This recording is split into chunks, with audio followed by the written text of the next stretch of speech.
I'm here. Go ahead. Urban, the Big Ten East, such a buzzsaw. You've taken care of Michigan every year. Michigan State, it's become quite a rivalry. So just your thought on a former Spartan and Mark D'Antonio and how that rivalry, how big it's become every single year for you. Well, it's huge, and we got a lot of respect for, obviously, for the way they go about their business, and it's a real rivalry, and it will be again this year. But we got the main rival, and everybody knows who that is, and that'll never change. Thoughts on playing those games back? A little louder, I'm sorry. You're going to be able to enjoy opening up these BG a little bit since you used to coach there? Yeah, I still have very close friends at Bowling Green. I love the place. We'll always love it. I've just met the new coach recently, but I have a lot of, I was up there, my son played. We had a reunion last year, then I was up this year. My son played a game, and to think how far they've come facility-wise compared to what it was in '01, I mean, that's a great place. And, the biggest issue you have with playing Bowling Green is we got to win the damn game, but they throw it all, those kind of offenses, if you're not ready, they can hurt you, like they hurt people last year. You played Michigan and Michigan State and your rivals, I guess, in back-to-back weeks for the second straight year. Is that something that you're not a fan of, or is that pretty much irrelevant? Yeah, I'd probably like a little space between the two, but no one ever asked me, and I'm not sure they will. So you're the first one to ever ask that. So I hope you never heard me talk about scheduling and schedules, because I can't control it, and we just do the best we can. Going into camp, how many positions do you think are still up for grabs? The majority of them. I think Jamarco Jones has been named starter. We always make a big deal about that when we call their family and say you're now a starter at Ohio State. There's plenty. So you'll be hearing a lot of updates throughout training camp. You said that Michael Jordan looked like he named him a starter, but I didn't name him a starter. Getting there. I mean, how close is he to nailing down that job? That's going to first week of training camp. We'll find out. His performance in spring and this summer. He'll be the second. Marquise Pouncey was the first true freshman, started offensive line, and then he'll be the second if he makes it. And I didn't say he's a starter yet. At right tackle, do you expect a good battle between Isaiah Prince and Malcolm Pridgeon, or do you think that'll probably be Prince's job? All indications are Prince is pretty settled in, and I'm not, if Malcolm becomes one of the five, you move people around. And someone goes inside, and he's a guy that's come in, very impressive physically, and what a great young man, so we'll find out. But I would say at this point, Isaiah's in the lead to be one of the five. How much maturation has Mike Weber done? How much did he need to do? A lot, and he's, I saw his little post of his before picture and after picture. A little fat kid that turns into a good-looking running back, so you can tell him I said that too. And mentally? Yeah, he's doing great. Pat Elflein and JT have kind of owned him, and he's become part of that little group. And you have no choice when you're those two guys to grow up. Urban, when something like that happens and you lose a running back the way you did with Briante, how quickly, when you're around somebody like Mike Weber, can he switch on to be ready? Because a lot just kind of changed for him a little bit. Now you guys are depending on him a lot more than maybe you were. I think he was in the mindset he was going to get that job during spring and in the summer. I think with any athlete, if you see someone like a Zeke in front of you, you see someone like a Joey Bosa in front of you, the human nature is not to quite go as hard or understand no matter what you do, you're not going to beat that guy out. I'm seeing that with Jalen Holmes. I'm seeing that with Draymond Jones, Mike Weber, Paris Campbell, Curtis Samuel. Those are all guys that should have played more than they did last year, but there was that one guy in front of them, Chris Worley. Chris Worley at that point was not going to beat out Darren Lee. And I see a whole renewed enthusiasm because he's going to be playing for us. Curtis Samuel, is he somebody you think is going to, now that this has happened, take carries again? Or, I mean, how does it impact him? If you're saying what happened with Briante, even before I saw that, but he'll be, in my mind, he's one of the top 2-3 playmakers on the team. So he'll get the ball. He's got to stay healthy. He said Nick's, just little issues here and there that kept him out of games or practices, so he's got to stay healthy. What's a good number of touches for him per game? Do you have a target? Yeah, I don't know it yet, but I mean over 10. I'd say 10 to 15 range is my initial Irvin, Chris Ash obviously speaks really highly of you as a mentor. What kind of advice did you give him about when he came to you, obviously, to take the Rutgers job offer, and how do you know when one of your guys is ready to be a head coach? Great question. My advice is don't be jumpy. You know, you get one shot, and if you fail, you're probably done. And, you know, Chris wanted to be a head coach. Tom Herman wanted to be a head coach. Steve Adazio, they all, you know, Chris came to Ohio State for that reason. He wanted to compete for a championship and wanted to be a head coach. So he had some other opportunities, and my advice was recruiting is the name of the game. If you can't recruit there, don't do it. Because you can be the greatest coach in the world, and if you can't get players to your school, then don't do it. And that's why I think Rutgers was so appealing to him. And when Rutgers put the contract on the table for him, my advice was that's as good a high school football as there in the country. When you see how many of the guys with ties to you he's brought with him, Drew Maringer, Kenny Parker, what's that like for you? I mean, probably a little bittersweet, like you lose them, but they get promoted. Well, we had that with Dan Mullen at Mississippi State and Charlie Strong, and I think that's part of it. And I think the older I get, it's kind of neat to see. Like I had this kid named Fernando who was our assistant director of operations. Now he's the director of operations. You have Kenny Parker, assistant weight coach. Now he's the head weight coach. I love it. I think it's great for them, and kind of take a little pride in that. Does it make you reluctant to share everything you know when you have such a... Nowadays, Tim, everything's out there. You know, I think I just want to see it continue that our guys do it right.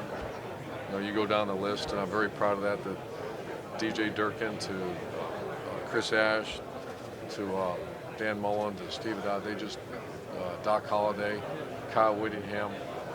You know, they do it the right way. And I'm not saying they're always going to win, but they follow the rules and premium placed on education. Just do the right thing. Urban, you've talked about watching your son play high school football in Ohio, what that meant to you.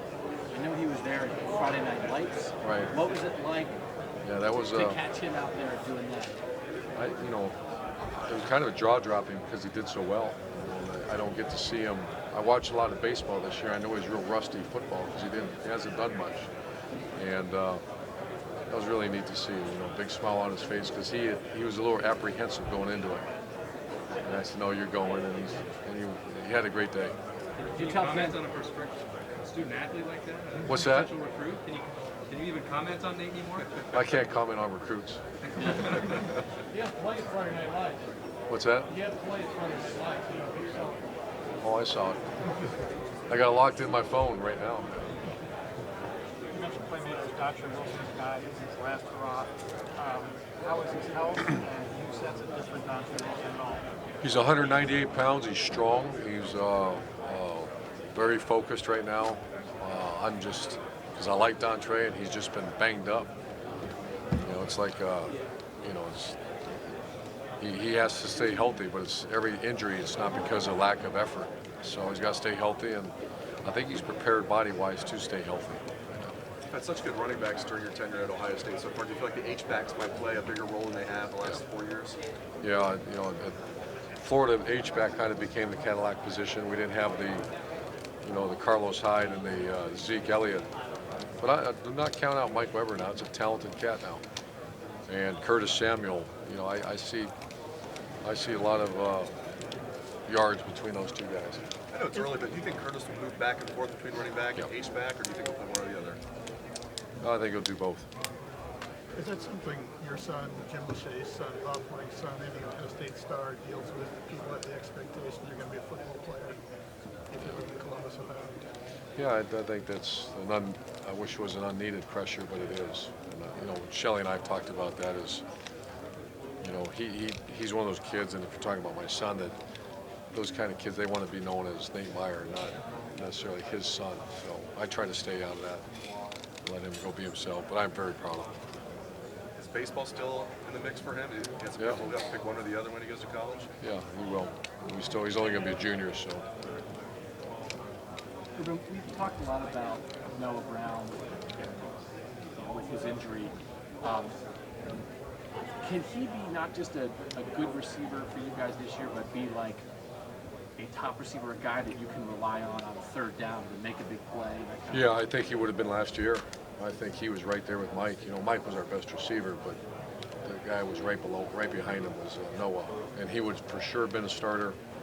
You know, I'm hoping he has an All Big Ten year for us. That's my expectation for him is really good, really high. When you have a guy who has that kind of ability and seems like he's right on the cusp, and then he has like an injury like that knocks him out for a year, do most guys, are they able to just sort of pick it right back up and they're fine, or can that be difficult to overcome, or do you expect him to be right back where he was? I expect it all depends on the individual and the injury. You know, that was a tough injury. And he in spring ball wasn't right yet, and beginning of summer wasn't 100%. He's 100% now, and he's at his body weight. He looks fantastic. Noah's like a son to me. He's been with us for 3 years now, and I can look in his eyes and tell if he's feeling good. But he wasn't right.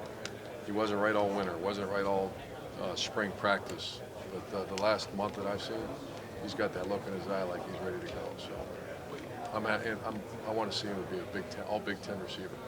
Now that you have Urban, do you anticipate that the position battles in this camp might be more intense in your 5 years there? I think so. I hope so. It's just because of the depth. Even 2014, we had some really great players step up, but you didn't see the competition I'm hoping to see here in the next couple weeks. And of course, Powell's a similar injury to Noah. Yeah, he's every once in a while he gets a little bit. You know, I think it was a little tougher injury, and maybe he didn't rehab quite as hard as Noah did, and so. But he's close to full speed right now. How's Eric Smith doing? He Good. had the torn ACL last year. Will he be full go for the start of camp? Yeah, he's been cleared, full go, ready to go. Urban, when you walk in right this morning and talk about the challenge of replacing so many guys, but ideally is that kind of the way this is supposed to work? A place like Ohio State, they have really good players, they do good stuff, they leave. Yeah, but it's perfect to replace them. 9 juniors is a little over the top. I don't want to see that happen too often. I'm happy for the players, but that you feel that I'm finding out because we never had 9. I think we had 6 in Florida in 2009. But you're feeling that into the next year recruiting cycle because your numbers are all screwed up, and so 9's a lot. I think the 4 or 5 is manageable. There's the obvious negatives of losing that many guys, but on the recruiting trail, how much does it help you even more when you have all these guys going to the NFL? Yeah, we're hitting it really good right now, and a lot of it's because they see. I always talk about theory versus testimony. Players want to go to the NFL, so we've always done well, but last year was off the charts, so it's been very instrumental. Speaking of recruiting numbers and how they're kind of out of whack based on not playing a lot of freshmen, you guys have a lot of young players. At this point right now, given that you only have a few seniors left, your numbers are almost full and you only have about 7 spots going into the following year, but at the current rate, you guys have 17 commitments in 2017 are still building. How do you balance filling out one of the most talented classes that there is, but also being dramatically over the scholarship? Well, it's very difficult.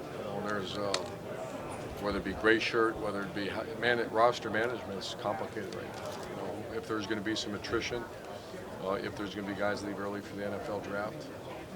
We never planned on Eli Apple, Jalen Marshall, Zeke and Joey kind of knew what was going to happen, but the others you didn't. So that's how do you say no to a great player, I guess is what it's come down to. So we're going to have to do that. There's a lot of players in this class that are 5-star guys and on paper are putting together maybe one of the best classes in Ohio State history. Is there going to be a point this year that you think you're going to have to say no to a 5-star kid, or how high? Or We already had to back away from elite, 4 or 5-star, but guys that we've started to back away, and that's awful, especially if they're a great kid. But that's the way it is in number 1. In your head, do you know how many spots you could maybe take in 2017, or what it could get up to? I don't have a number, but I know it's very close to where we're at that number. Very, very close to that number right now. Coach, how hard is it to temper expectations with a younger team, like you mentioned earlier? Well, I don't feel the overwhelming expectations that were here a year ago, so we haven't really talked to it. I'm hoping it's what the gentleman said a minute ago, where I hope it's a free-for-all for positions. They're not worried about that. They want playing time. I asked JT about what Mickey how he has assessed the offseason. He said not bad. What kind of reports are you getting from Mickey about how they've done it? Not bad. I mean, it's not, I think, we have that whole ceremony where he hands me the team and all that. In 2014, the team wasn't ready. And so I'm anticipating, I haven't really gotten in great detail with Mick yet, but we're not a ready-made machine to be, so it might happen later in 2 days. Will Joe Berger and Craig Fada be on scholarship, Coach? Yes. And Drew Chrisman, the punter, is he enrolled? Will he be on the team? He's on the team, but I believe he's paying his own way until January, and I can find out that.